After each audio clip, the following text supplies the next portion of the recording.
1950 में आया आर्टिकल 25। कांग्रेस 1950 में आर्टिकल 25 को लेकर आई, जिससे धर्म परिवर्तन को मान्यता दे दी गई। और सबसे ज्यादा किसका धर्म परिवर्तन हुआ ये सब जानते हैं, लेकिन ये तो सिर्फ शुरुआत थी।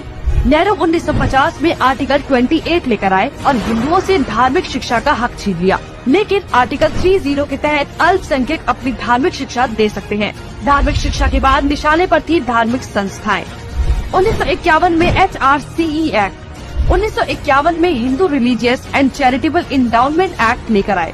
उन्होंने कारण दिया कि बड़े मंदिरों का रखरखाव सही से हो सके, लेकिन इसकी आड़ में कब्जे कर लिए, जिसके तहत भारत में मौजूद बड़े बड़े मंदिरों का प्रबंध सरकार ने अपने हाथों में ले लिया और मनमाने ढंग से इनकी संपत्ति का दुरुपयोग किया। और ये सिर्फ हिंदुओं के मंदिर पर लागू था, बाकी धर्मों या धार्मिक स्थल पर लागू नहीं था।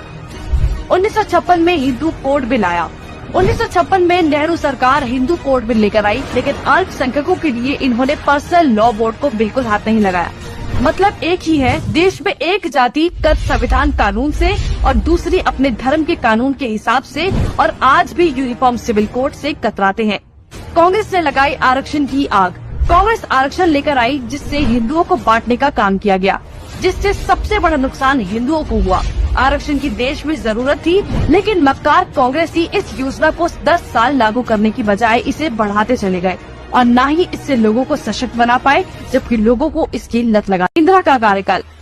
साल 1976 में इमरजेंसी के दौरान ही इंदिरा ने संविधान में सेक्युलर शब्द को जबरदस्ती घुसा दिया, जिसको लेकर संसद में कोई चर्चा तक नहीं हुई। मतलब कि हिंदू बहुसंख्यक होते हुए भी भारत हिंदू देश नहीं कहलाया जा सकता, जबकि आप हमारे आसपास देखेंगे तो सभी मजहबी देश हैं, लेकिन हिंदुओं के लिए कोई देश नहीं बचा। इसके बाद हिंदुओं के कानूनी अधिकार और इतिहास निशाने पर थे। 1991 में पूजा स्थल कानून। 1991 में कांग्रेस ने पूजा स्थल कानून बनाया, जो बेहद हिंदू विरोधी कानून था, क्योंकि इस कानून के तहत हिंदू, सिख और जैन मुगलों के कब्जे से मंदिरों को छुड़ाने के लिए लड़ाई ही नहीं लड़ सकते। उनके पास दलील सुनने का कोई कानूनी अधिकार ही नहीं छोड़ा गया। हमने लाखों मंदिर और उनका इतिहास खो दिया। 1992 माइनॉरिटी कमीशन एक्ट। कांग्रेस ने अल्पसंख्यक आयोग अधिनियम बनाने के बाद अल्पसंख्यक आयोग बना दिया। ऐसा करके कांग्रेस ने धर्म विशेष के लोगों को स्पेशल दर्जा तो दिया ही, हिंदुओं को बांट दिया, जिसके तहत सरकार की हर योजना का सबसे ज्यादा फायदा धर्म विशेष के लोगों को ही मिलता है, जिससे कांग्रेस ने सांप को भी मार दिया और लाठी को भी नहीं टूटने दिया। मतलब साफ है, हिंदुओं को भी बांट दिया और धर्म विशेष के लोगों को भी खुश कर दिया। जब देश सेकुलर बना दिया तो मेजॉरिटी और माइनॉरिटी की जरूरत ही क्या थी। 1995 में वक्फ बोर्ड कानून। 1995 में वक्फ बोर्ड कानून बनाकर कांग्रेस ने एक और महापाप किया। वक्फ बोर्ड को असीमित शक्ति दे दी गई। आज स्थिति ये है कि वक्फ बोर्ड किसी भी संपत्ति पर दावा कर दे तो कोर्ट से भी कोई मदद नहीं मिलेगी। रेलवे और रक्षा के बाद संपत्ति के मामले में वक्फ बोर्ड देश में तीसरे स्थान पर पहुंच गया है। अब सिर्फ एक आखिरी बार बचा था, वो बार था राम सेतु एफिडेविट।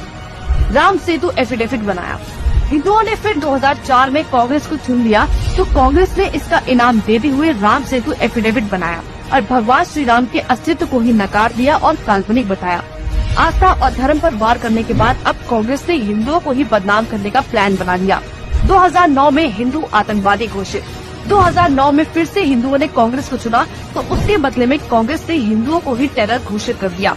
कांग्रेस ने बहुत ही चालाकी से एक एक कर हिंदुओं के धर्म, अधिकारों और शिक्षा के अधिकार को छीन लिया।